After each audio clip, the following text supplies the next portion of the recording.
Welcome to our very first Wake Up with NFP. Today we're going to talk about a lot of the fun aspects and not so fun aspects of the employee benefit world.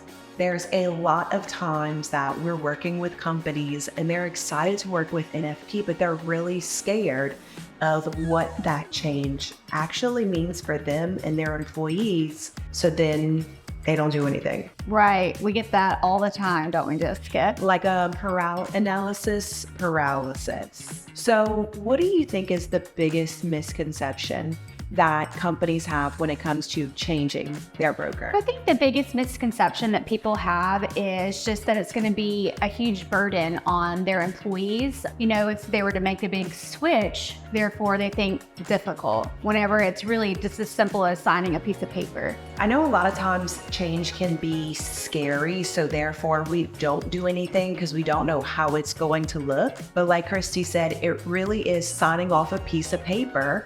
And then the disruption from the employee space is practically zero, right? Yeah. Yep. They don't even know. Most people don't even notice anything. There's no new cards sent. There's no new plans, anything like that. The only thing that really is going to change is really just who you call, who you want to be your advisor. So from a back-end standpoint, let's walk through the timeline of this. HR signs the agent of record change. It notifies the carriers that you are no longer going to be working with your previous broker advisor, but now you're going to be working with Christy or myself with NFP. From that point, the carrier sends all communications to us and we're communicating with them. So from the employee standpoint, like Christy said, nothing changes until we get to open enrollment and then they see a different face that they're going to be communicating with.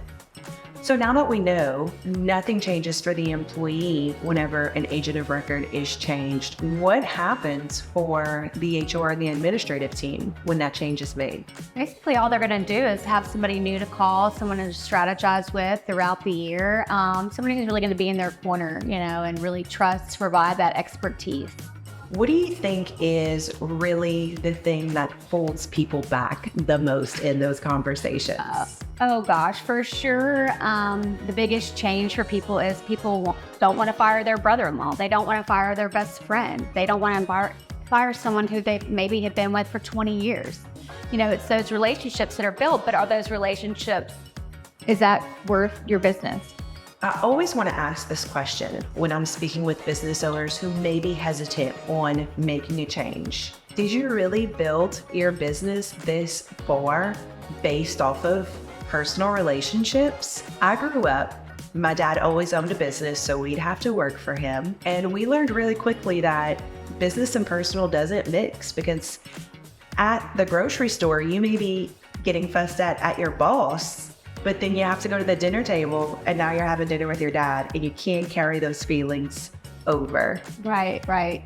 So you really just want to know that you have an expert, in your corner, for sure. Sometimes the relationships aren't always experts. One thing to mention is how Jessica and I, we like to introduce ourselves as advisors, not so much as just a broker. Jessica, you want to tell them more about what we see as the difference between a broker and advisor and what really comes to play? I think that coming from the older generations, the idea of a broker automatically becomes like a stereotype for our industry. And what I imagine when I think broker is somebody who's just going to come in once a year, show you a spreadsheet, here are your renewals, it is what it is, and I'll see you next year. From an advisor standpoint, and I think the thing that really sets us apart is the fact that we meet with our companies throughout the year to discuss strategy. So how often would you say that people should meet throughout the year? So I think it all depends on the actual group size,